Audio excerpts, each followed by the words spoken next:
Good afternoon. If there's anyone here already, please say hello in the live chat. Let me know that you guys are here. Again, this is the live stream for Lemoore Union High School Biology for Engineering Pathway. If you are here for that live stream, please go ahead and say hello in the live chat.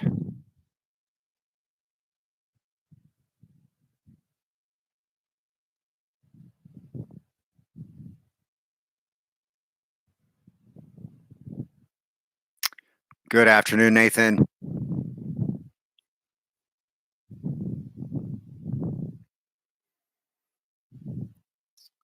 Good afternoon.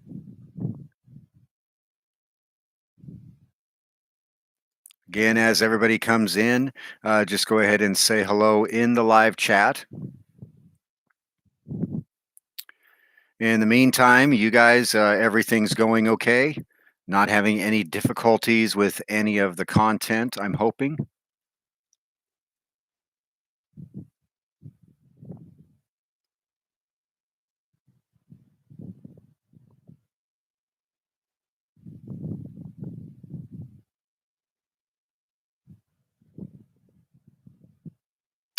Hello, Tyler.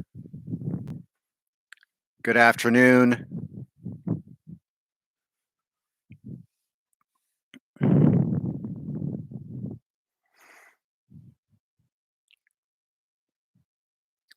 Again, how is the content working out for you guys? Is it easily accessible? Are you finding it to be easy to complete in a reasonable amount of time, or is it a little excessive? You let me know. What do you think?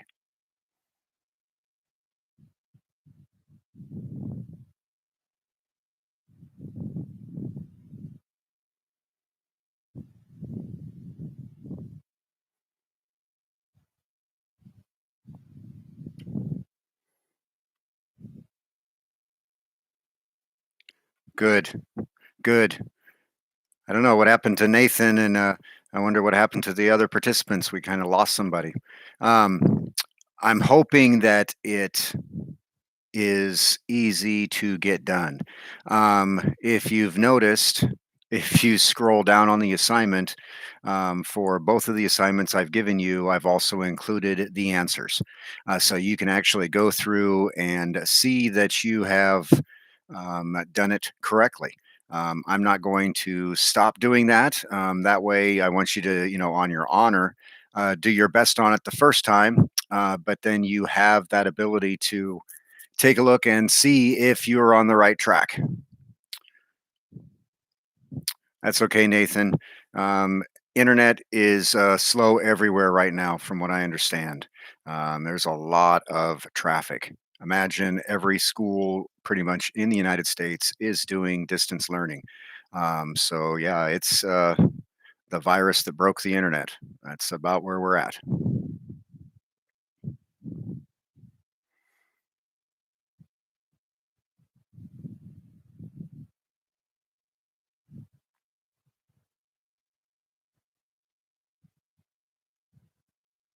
Do you like having the assignments all posted for the whole week?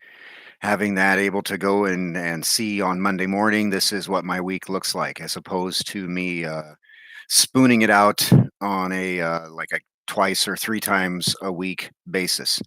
Um, I would prefer to do it all at once. That way, I can have it all scheduled and it can all drop for you at the same time. But if you are feeling overwhelmed by that and would rather have it dosed out in smaller pieces, I can do that as well. But you got to tell me what's going on.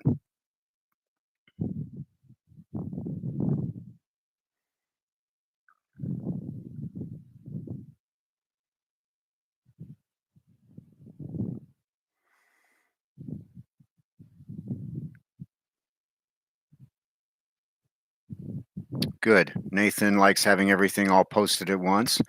And remember, even if you do have limited contact with extended relatives, if you're following a trait, you can go by memories of people that do know them a little bit better or have had contact with them.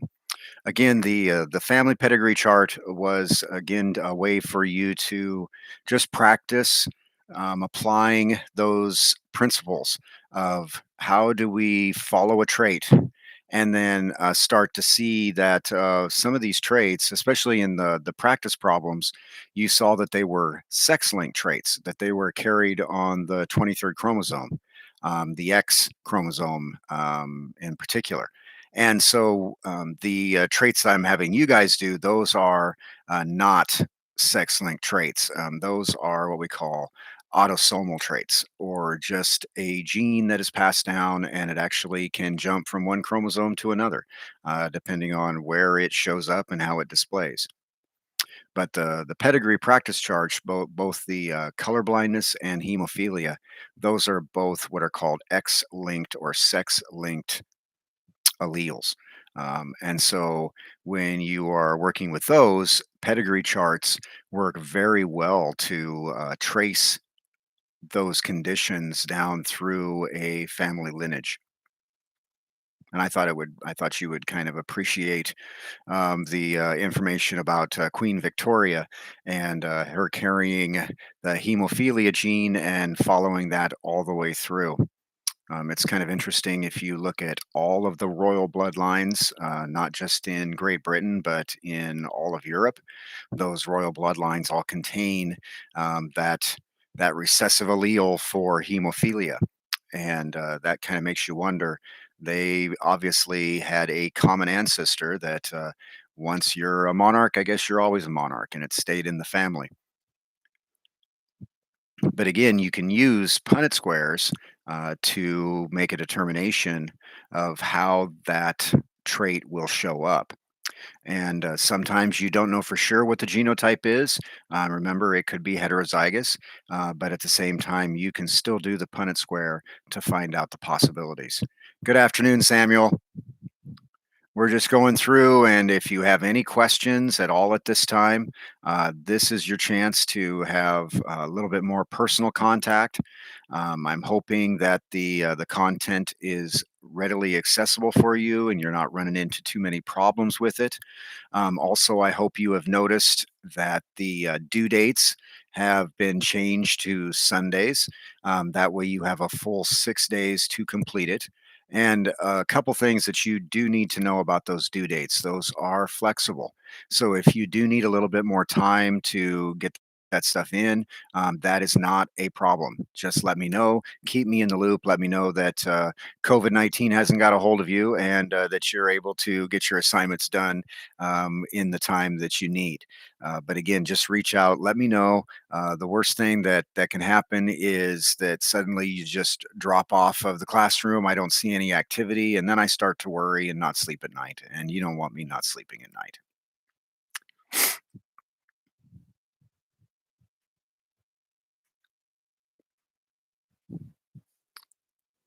Are you? I don't want to say enjoying the ed puzzles, but are you finding those to be a nice way to review the information?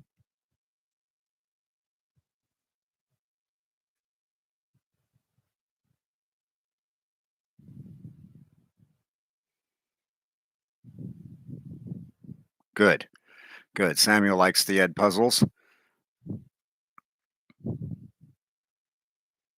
And they're, really self-directed. All you have to do is when you complete the assignment, just make sure you go back into classroom and mark it as done. I still see that you've completed it on the ed puzzle side, but on the classroom side, oftentimes it is not marked as done. And so it still tells me, this is how you did on it, or this is what your answers were, and then I can go back through and grade that, but it doesn't have the marked as done on the classroom side. So make sure that even though you complete it through Edpuzzle, you still need to go on the classroom side and mark it as done for that assignment. And again, there's lots of ways for you to turn in assignments for this. If you need to do it on pencil and paper, take a picture of it, upload it that way, that's fine. If you can do it digitally, do it that way, that's fine. If You need to send a smoke signal. Just let me know and I'll look for it. But any way that you can get it done, that's what we're looking for here.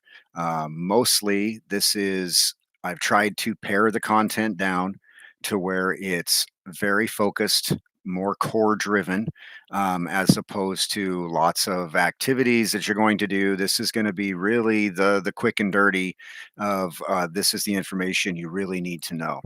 And this week really is the I don't want to say the end of looking at Mendelian genetics, because everything that we do from now on is still going to be based on how those traits are carried through. Okay, so Samuel's saying having trouble with the practice pedigree problems. What part, the thing that you've got to remember as you're looking at the pedigree chart, the shapes, the squares or the circles that are shaded, those are the individuals that are affected, that actually are having the trait, either color blindness, which is the first set of problems, and then, or hemophilia, which is the second set of problems. Both of those are linked to the X chromosome.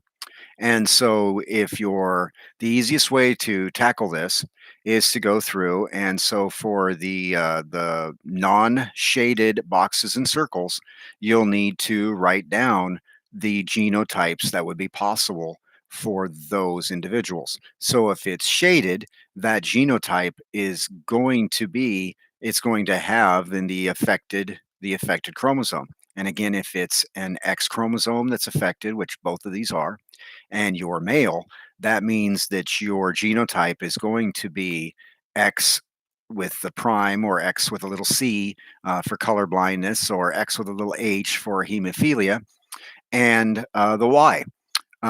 If the mother is a carrier, she has a 50-50 chance of passing that trait on to her son. She has a 50-50 chance of passing that trait on to her daughter. But remember, her daughter is also going to get an X chromosome from the father.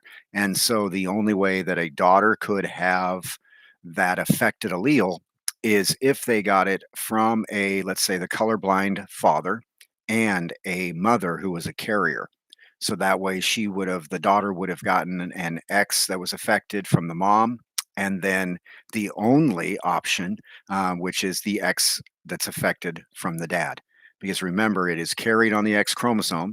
And so if dad is colorblind, that means that he has an X affected trait. And hopefully, I didn't just talk and talk and you just completely stayed even more lost. If you really need help, Samuel, scroll to the bottom of the assignment.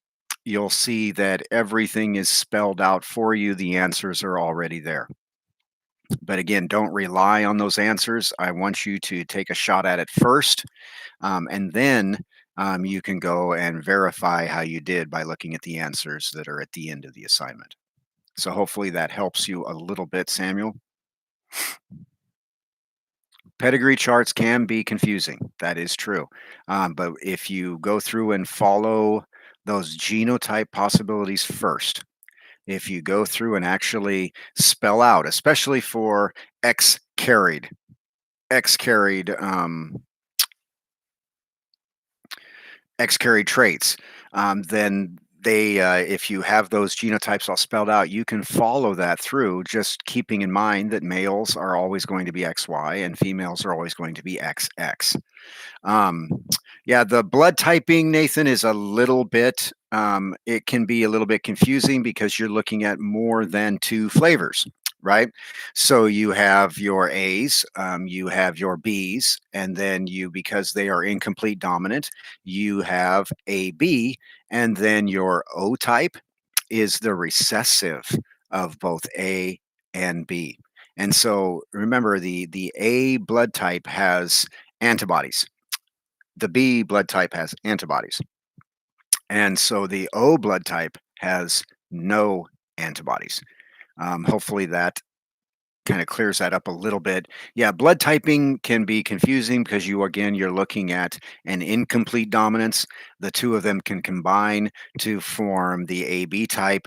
And so when you're doing that, you're going to use something like the letter I, and then have IA, which would be the A blood type. You have IB, which would be the B blood type. If you have parents that are A and B, then you would have a child that would be type AB, or you could have a parent that's genotype is A, and then the second trait is actually having the recessive, the O, which is no antibodies. And so you could end up with a child that gets, if both parents are heterozygous for A and B, you could still end up with a child that has O type blood. Again, it's always a flip of the coin, it's always random. You just know what the different possibilities are. It should have had that written in there about the three different flavors, and that the type A and type B were incomplete dominant, and they could actually combine to type AB. I might have to go back and look at that and make sure that that is added for you to see. Anything else that caused any confusion? I think that having the videos on YouTube, uh, remember you can always go back and pause them, rewind them, rewatch them, fast forward through stuff you already understand. And when we come into the next topic, which is going to be evolution, you're going to probably spend a lot of time going back and forth and looking at, okay, these are all of the different species that followed on this line, and looking at the different small changes that happened, the adaptations, how they changed from one species to the next, and what was causing those changes. Um, when we look at the embryology and the actual fetus development, and seeing the commonalities between all of these different species and how that indicates that they at one time shared a common ancestor, I think that's going to be a little bit interesting for you. The video lecture is already on the channel. I just haven't assigned it yet. And then there will be some activities that you'll do. We'll be spending the remaining 5 weeks in evolution. And so it's going to be all about the uh, the order of natural selection, how nature and the environment and simple chance sometimes caused all the different species that have lived on this planet. And we'll look at all the evidence, and we'll look at some of the questions that exist, and hopefully clear up any misconceptions that you guys might have about what you thought you knew about evolution, about Charles Darwin, about how he came up with the whole idea. A lot of people believe that it was all about the Galapagos. The Galapagos was the icing on the cake. Darwin had already started seeing this process and starting to question the whole order of things well before he ever reached the Galapagos. He probably had his biggest wake up moment in the South American continent, when he was traveling through Brazil, and then took the land route from the Atlantic to the Pacific, and went through the inland areas, and saw the different levels of competition, and started seeing the overlap of species that were very similar, but just different enough to make them their own species. And I think some of that you will find extremely interesting, and you'll be able to even use some of the specimens you have right here in our own areas as examples of evidence of evolution, and how things have changed little by little over time. And if that change had an advantage, then that change then carried through. Any other questions about anything that we're doing right now? We only have a few people that are online, and that's fine. Um, Again, this is being recorded, and so it's going to be available on Classroom for anybody else to use.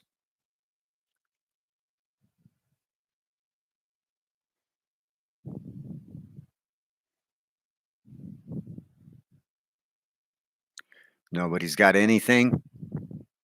Everything's good. Everybody's taking care of business at home. Everybody's safe and well, I'm hoping. The reptiles are all fine here at the house. I'm going to go out and feed Rigel and Cassiopeia today. Um, Archimedes has had a steady diet of crickets and dandelions and shrimp ever since he's been here, and so he even gets to go outside and bask in the sun for about 30 minutes out of the day. Spends a little bit of time out in the backyard with our cattle dog, and so she's got a new friend that she hangs out with. He sits in a bucket and sits in the sun, and she sits right next to him, and so it's kind of a an interesting thing to see the two of them together. He's not Archimedes doesn't seem to be afraid of Genesis anymore. Um, she doesn't go up and touch him or anything, but she just wants to have him out in the sun with her for a little while every day. It's kind of an interesting thing to watch. Nobody's got anything else. This is your chance. This is your chance. Now, remember, on Tuesdays and Thursdays, we also have dedicated Google Meet times for you guys. That is a Google Meet that is available just for the Biology for Engineering Pathway students. That it will be open, available to you guys from 1 until 2, again, on Tuesdays and Thursdays. All you have to do to join that meet is just type in the code that is found on the classroom site. Again, that's LUHSD bio for STEM, all one word, no capitalization, no anything else. And so you just put that in, and I will be there with the Google Meet waiting for you with bells on. So if you have immediate need to have questions answered, if you run into a problem that's driving you crazy, and you need somebody to just quickly answer that for you, it's very, very simple. Just jump into the Google Meet and I'm there for you. So Nathan had a question, you know, how we can archive our community service during the quarantine. One of the things that I would do if I were you is I would start a log sheet of the time that you are spending both in the design and in the printing and in the packaging of these face shields that you're making, and document that as a log. And then I don't know if there's when you're sending those out, are you doing that with something from the post office, maybe a priority mail, some kind of a tag, anything like that? That would be evidence of the product that you're shipping, and again, that's documentation of what you're doing. And I will also talk to admin and find out how you can then submit that as valid community service hours, and that way you're way ahead of the game. And thank you very much, Nathan. That's a selfless act, and I'm sure that your relatives there in the epicenter of this outbreak are much appreciative of what you are doing. At times like this, anything that any of us can do, it's a great service. So thank you very much, Nathan. But yeah, definitely start keeping a log that just shows the time that you're spending doing this, how many that you've sent, and then some kind of tracking that shows the shipping of those. And I will get a hold of admin and find out how we can log those hours and make sure that you get credit for that time that you're doing. Does anyone else have any questions at all?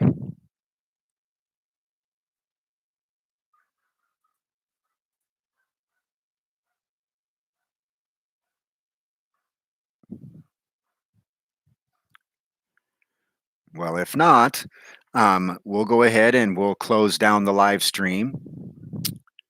Good. I'm glad you have the USPS receipt. That's exactly what I'm talking about. If you have those, that's going to help with your documentation.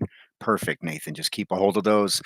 Take a digital picture of those, keep that on your Google Drive, and then we can submit that all at once. I would even make a folder on your drive, label it community service, put your log hours in there. Again, digital copies of those receipts, and then when it comes time to submit that, you can actually share that folder to the powers that be, and they have all of that documentation just like you have. That's how I would do it. I think that would be a wise way to keep track of everything. Any other questions, guys? Okay. So, like I said, we'll go ahead and I'm going to go ahead and close off the stream for today. Um, If you run into problems while you're working on Classroom, you can always send me a comment there. I try very hard to make sure I get back to you as quickly as I can. Secondly, if you need to have immediate assistance, you can always reach me through the Google Meet on Tuesdays and Thursdays from 1 till 2. And you, again, can always email me as well. Another method you could use is direct messaging through Aries Communicator, and that's if you really run into a problem and nothing else, you can't get a hold of me any other way, you can actually send me a text that way. I will receive a text on my phone and I can immediately get back to you. Other than that, guys, as always, it is a pleasure to at least speak with you in a virtual way. And hopefully, you guys are well and taking care of your guys' self. You and your family are doing well. And as always, I will close it out the same way. Stay safe, stay home, and wash your hands. And we will see you again next week. Another live stream will be scheduled. Be watching Classroom for that time. Have a great one, guys. We'll talk to you later.